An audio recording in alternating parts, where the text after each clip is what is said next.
Okay, recording na tayo, Pangulo. So, casual lang naman to, huwag kayong kabahan. No? Pwede nyo pong ikwento sa amin, ano yung naging preparasyon ninyo nung sumalang kayo na isa sa mga naging finalist po ng ating Gawad sa Akin? Sa tulong nga po ng NIA, edi kami po tinulungan nila na makumpleto po yung aming mga requirements para po maisali kami sa Gawad Saka.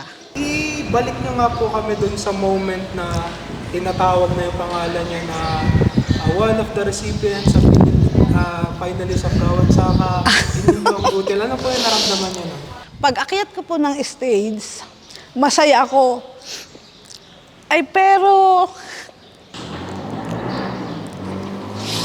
pwede po ba sir yung naiyak nga?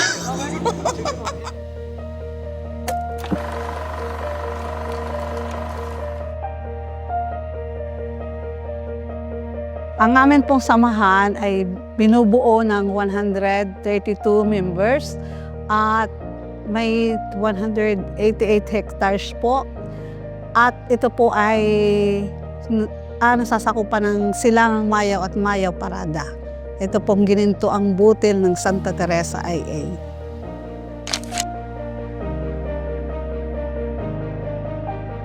Masaya po na mahirap. Sa tubig na wala, ay talagang chat agad ang Pangulo.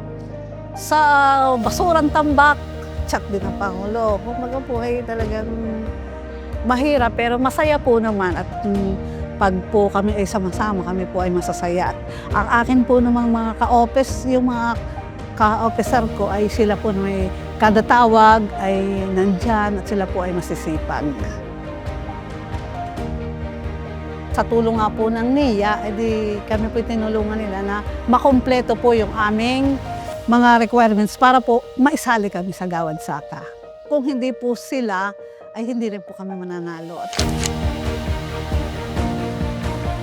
Ang award po ay yung pong 300 na outstanding IA, saka isa po pong 300. Wala pa pong nagkaroon nga ng yung Gawad Saka. Bago isa pa pong outstanding IA uli sa Ubagay yun, sa sir. Yun, isa pa pong 300.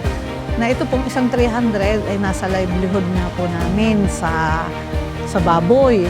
Bago ito pong isang 300, ay nga po part ng pots. Bago yun po namang aming sa Gawad Saka, yun nga pong trading namin.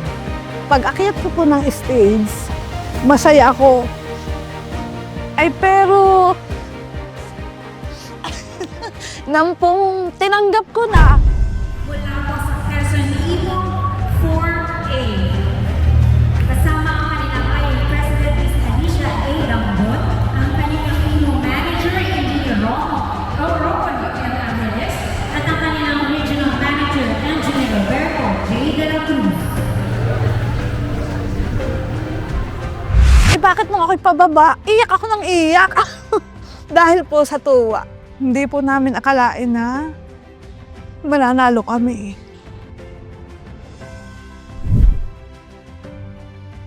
Okay nga din naman po, miski babae ang Pangulo. Basta po, bakit kahit babae sila, sumusunod naman agad sila. Anong sabi ko, ay ganito tayo, ay sunod naman sila. Kaya hindi nga po hadlang na ang babae, ay, kung ano po kaya ng lalaki, kaya din po ng babae.